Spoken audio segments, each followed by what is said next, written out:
फिर आ गई ननद। सोनाली की नई नई शादी हुई थी। उसके बाद सब नया नया सामान था, जिस पर उसकी शादीशुदा ननद की हमेशा नजर रहती थी। उसकी ननद रूपाली काफी मतलबी थी। हमेशा उसकी कोशिश यही रहती थी कि अपने भाई भाभी के यहाँ से कुछ ना कुछ मिल जाए। भाभी, आप मायके से जो अचार लाई थी वो दे दो ना, बहुत ही बढ़िया था।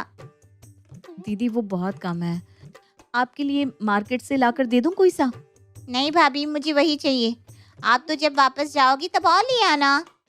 सोनाली का बिल्कुल मन नहीं होता उसे अचार देने का, पर मजबूरन उसे देना पड़ता है, क्योंकि उसे ये भी पता होता है कि अगर वो नहीं देगी तो वो सास से जाकर उसकी बुराई करेगी और लड़ाइयाँ करवाएगी। उसे मजबूरी में देना पड़ता है। अच्छा हाँ भाभी, कल मुझे ना कुछ अच्छा सा खाना है। मौसम भी बहुत अच्छा है, ठंडा ठंडा सा। ऐसा करो ना, कल के लिए दाल बाटी की तैयारी कर लो। पर दीदी कल के लिए तो मैंने बहुत सारे कपड़े भिगो रखे हैं, कल तो फिर बहुत काम हो जाएगा। अरे कपड़े बाद में कर लेना, अब 1-2 दिन में तो मुझे जाना भी है। सोनाली मुंह बंद करके रह जाती है। अगले दिन वो बहुत सारे कपड़े भी धोती है और ननद के लिए दाल बाटी भी बनाती है। रात तक तो वो बिल्कुल थक जाती है। दीदी बस थोड़ा सा किचन साफ करना रह गया है, आप कर दोगे? मैं बिल्कुल थक गई हूँ। अरे भाभी, मैं तो ठंडे पानी में हाथ डाल ही नहीं सकती, मेरी ना उंगलियां सूज जाती हैं। रूपाली सोनाली की बिल्कुल मदद नहीं करती और फोन लेकर बैठ जाती है। आखिरकार सोनाली खुद ही जाती है बचा हुआ काम निपटाने। सोनाली ये सब अपने पति अमन को बताने की कोशिश करती है। देखो, वो मुझसे छोटी है और माँ बाप की सबसे लाडली भी। ये सब तुम्हें ही करना पड़ेगा। सोनाली समझ जाती है कि पति से कुछ भी बोलने का कोई फायदा नहीं है। अगले दिन भैया, अब 2-3 दिन में मुझे जाना ही है, तो मेरे बच्चों के लिए और इनके लिए कपड़े लेने हैं। आप कल ऑफिस से छुट्टी ले लेना ना। कल कल तो बहुत ज़रूरी मीटिंग है, कल तो जाना ज़रूरी है। तुम पैसे ले लो मुझसे और जो पसंद आए खरीद लेना वहाँ पर। नहीं नहीं नहीं, यहाँ से खाली हाथ जाऊंगी तो ये मुझे बहुत सुनाएंगी। तुम छुट्टी ले ही लो ना भैया। अमन कुछ नहीं कह पाता, उसको छुट्टी लेनी ही पड़ती है। सोनाली परेशान हो चुकी होती है, पर अपनी ननद से वो कुछ नहीं कह पाती। अमन छुट्टी लेता है और फिर वो सब रूपाली को महंगे से महंगी शॉपिंग करवा कर लाते हैं। रूपाली रात को अपना सारा सामान अपने पति को दिखाती है। उसका पति सब चीजों को सस्ता और बेकार बता देता है। अगले दिन भाभी, इनको तो कुछ भी पसंद नहीं आया, ये सब ना बदलना पड़ेगा। आज आप वापस चलना मेरे साथ। वो सोनाली को वापस मार्केट ले जाती है और सारा सामान बदलवा कर लाती है। सोनाली बहुत परेशान हो जाती है। ननद को आए हुए अब 1 हफ्ते से भी ज्यादा हो चुका था, पर उसने उसे बहुत परेशान करके रखा था। थक कर सोनाली थोड़ा सा जल्दी सोने चली जाती है। रात को रूपाली उसका दरवाजा खटखटाती है। क्या हुआ? मुझे भूख लगी है। हाँ तो इतना सारा सामान रखा तो है। नहीं, मुझे ये सब ठंडा खाने की आदत नहीं है, मुझे तो ताज़ा नाश्ता ही चाहिए। अरे तो आप कुछ बना लो ना, मैगी भी रखी है, पास्ता भी है और काफी कुछ रखा है। पर मुझे आपके हाथ का ही खाना है, कुछ बना दो ना। देखो मैं ना बहुत थक गई हूँ। सोनाली, बना दो कुछ इसके लिए। सोनाली कुछ नहीं कह पाती। वो आधी नींद में उठकर अपनी ननद के लिए ताज़ा नाश्ता बनाती है। अरे ये क्या है, इतना अजीब सा स्वाद लग रहा है। जब मम्मी बनाती थी ना तब तो बहुत ही टेस्टी लगता था मुझे। रूपाली उसे खाती ही नहीं, सारा का सारा छोड़ देती है और फिर अपने लिए मैगी ही बनाती है। सोनाली को बहुत गुस्सा आता है, पर वो कुछ कह नहीं पाती। अगले दिन वो फिर से अमन से बात करती है। मैं कुछ नहीं कर सकता, वो ऐसी ही है। वैसे भी तो वो आज जा रही है। दोनों उसको बहुत सारा सामान देकर भेजते हैं। सोनाली भी थोड़ी राहत की सांस लेती है, पर कुछ ही दिन बीतते हैं कि रूपाली फिर से वापस। इस बार उसका पति और बच्चा भी आया होता है।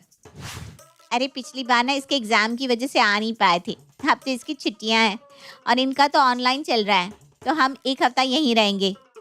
ये सुनकर अमन और सोनाली दोनों सर पकड़ लेते हैं। ननद के आते ही बस रूपाली तो सोनाली पर हुक्म चलाने लग जाती है। भाभी, ये ना फीकी चाय पियेंगे और ये गोलू कोल्ड कॉफी पिएगा और मैं कोल्ड ड्रिंक।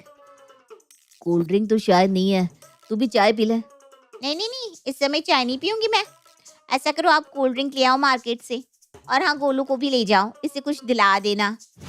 अमन बहुत थका हुआ था, फिर भी वो उसके लिए कोल्ड ड्रिंक लेने गया और अपने भांजे को भी बहुत सारा सामान दिलवा कर लाया। सब चाय नाश्ता करके फ्री हुए ही थे कि गोलू मॉल जाने के लिए जिद करने लगा। अरे हाँ, सब चलते हैं ना भैया, चलो बहुत मजा आएगा। इस समय? अरे शाम होने वाली है, अभी जाकर क्या करेंगे? इससे अच्छा है कि कल सुबह सुबह निकल जाएंगे। ये सुनते ही उसका बेटा गोलू दहाड़े मार मार कर रोने लगता है। रूपाली के पति सुरेश को बुरा लगता है। मैं इसलिए यहाँ नहीं आया था रूपाली कि यहाँ आकर मेरा बच्चा रोए। चलो यहाँ से। अरे जीजा जी, ऐसी कोई बात नहीं है। मैं तो इसलिए बोल रहा था कि शाम होने वाली है, जल्दी हमें वापस लौटना पड़ेगा। अमन और सोनाली कुछ नहीं कर पाते। वो उसी समय सबको लेकर मॉल जाते हैं। रूपाली वापस में बहुत सारी शॉपिंग करती है और बहुत खर्चा करवाती है। चलिए सुरेश जी, हम थोड़ा आगे घूमकर आते हैं। अमन अपने जीजा सुरेश को शॉप्स दिखाने लगता है। पीछे पीछे रूपाली भी आ जाती है। दिखाओ दिखाओ, क्या लिया? अरे कुछ नहीं लिया, मुझे कुछ लेना ही नहीं था। हम तो परफ्यूम्स टेस्ट कर रहे थे। हैं परफ्यूम्स? और आपने कुछ नहीं लिया? अमन चलो मुझे दिखाओ कहाँ है शॉप। वो अमन को परफ्यूम्स की शॉप पर ले जाती है और 2-3 महंगे महंगे परफ्यूम्स खरीद लेती है।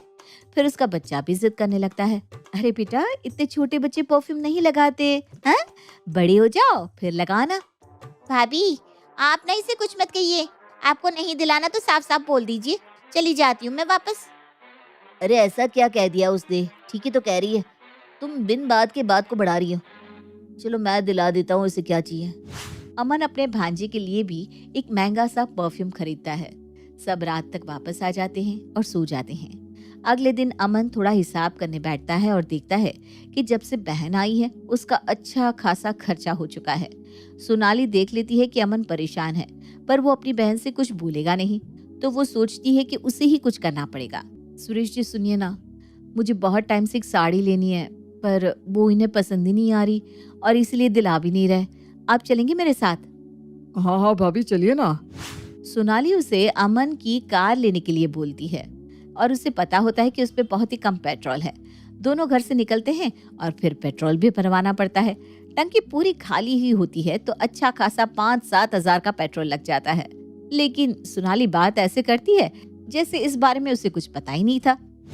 अरे सुरेश जी, मुझे पता ही नहीं था कि इस पे पेट्रोल नहीं है, आपके कितने सारे पैसे लग गए। अरे भाभी कोई बात नहीं, आप और बताइए, कुछ और काम है क्या? काम तो नहीं है, पर कॉफी पीने का मन कर रहा है। वो मुझे ना माइग्रेन का प्रॉब्लम है, अगर कॉफी पी सके तो। हाँ हाँ बताइए, मैं अभी किसी ठेले से कॉफी ले आता हूँ। अरे नहीं नहीं नहीं, ठेले वाली नहीं, वो स्टारबक्स वाली ही पीनी पड़ेगी, तभी ठीक होगा। स्टारबक्स का नाम सुनते ही सुरेश के तो होश उड़ जाते हैं। उसे पता था कि वहाँ की कॉफी कितनी महंगी आती है पर वो कुछ नहीं कर पाता, उसे लाकर देनी ही पड़ती है। सोनाली तो मन ही मन खुश हो रही थी। अब आया ऊंट पहाड़ के नीचे। इतने दिनों से इनकी बीवी ने हमारा जीना हराम करके रखा हुआ है, सबक तो भाई सिखाना ही पड़ेगा। चले भाभी घर? हाँ हाँ चलते हैं ना। बस एक चीज और है, अगर आप साथ दे तो। हाँ बताइए ना। वो कुछ दिनों में ना इनका बर्थडे आ रहा है। अब मेरे साथ तो ये कुछ लेने आते नहीं, अगर हम शर्ट ले सके तो। देखिए मुझे तो अच्छा भी नहीं लग रहा आपसे बोलते हुए, पर अब क्या करूं मैं। सोनाली बस ऐसे ही चिकनी चुपड़ी बातें करके उसका खर्चे पे खर्चा करवाती जा रही थी और अच्छा खासा वसूल भी कर रही थी। थोड़ी देर बाद दोनों घर पहुंचते हैं। रूपाली चलो भाई, अब हम कल ही चलते हैं वापस, हो गए 2-3 दिन यहाँ। क्यों, क्या हुआ? आप तो कह रहे थे कि हफ्ता भर रुकेंगे। हाँ पर मुझे ना ऑफिस का काम याद आ गया है, कल ही चलते हैं। और दोनों अगले ही दिन चले जाते हैं। इन्हें क्या हुआ, ऐसे अचानक ही चले गए? सोनाली मन ही मन हंस रही थी कि अब अपने पति को कैसे समझाए कि उसने क्या तरकीब लगाई ननद से पीछा छुड़ाने की।